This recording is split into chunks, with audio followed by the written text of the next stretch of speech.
Company and Coffee. Bentornati all'appuntamento di questo sabato mattina con Company and Coffee. Parliamo adesso del Carnevale di Venezia, parliamo però anche di cucina veneta d'autore durante appunto il Carnevale e lo facciamo con una chef. Lei è Paola Budel. Pronto, buongiorno. Buongiorno a lei e a voi. Allora, lei chef molto famosa, molto brava, molto apprezzata, terrà oggi sabato 13 febbraio corsi gratuiti di cucina aperti al pubblico in occasione della seconda edizione del Campo del Gusto, appunto nel Carnevale di Venezia. Che cosa proporrà allora? Ecco, sì, di corsi, dicevo di corsi, si tratta appunto di una lezione della durata di un'ora e mezza dove proporrò i prodotti ittici del momento, quindi appunto di questo periodo, in una bizzarra preparazione dove le seppie vengono trasformate in una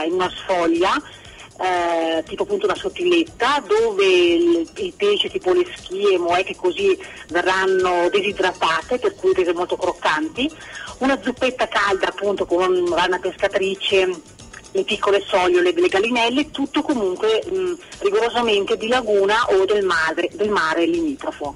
Ecco, tutto ciò, questa lezione di cucina è aperta al pubblico in campo San Geremia, il sasere di Cannareggio, dedicato appunto al gusto, oggi pomeriggio.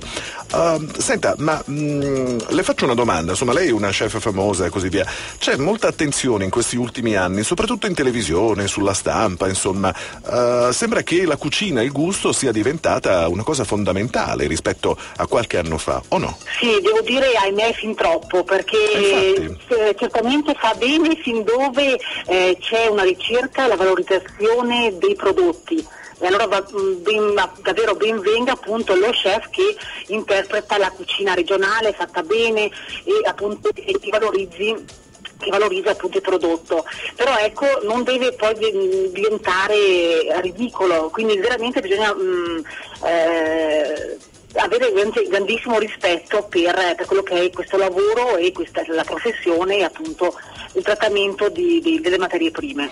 Stiamo forse un po' seguendo quello che è accaduto negli Stati Uniti o in Inghilterra, dove c'è per esempio quel cuoco Jamie Oliver, no? Che scrive libri, ne fa di tutti i colori. Lì sicuramente è ama lo spettacolo, è sicuramente molto bravo, però ecco, è appunto amante dello spettacolo, dello show, fa anche scuola perché comunque è una cucina una buona cucina, anche lì, in quel senso lì è un buon esempio perché appunto trasforma quello che è la cucina quasi casalinga a portata di tutti e quindi è un bel veicolo, è un bel modo quello per parlare, certo. Sicuramente è un buon strumento.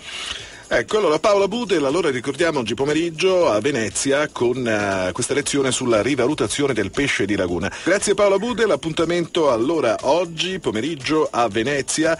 Buon sabato e buon appetito. Rimanete con noi perché come sempre Company and Coffee tra poco prosegue. Company and Coffee.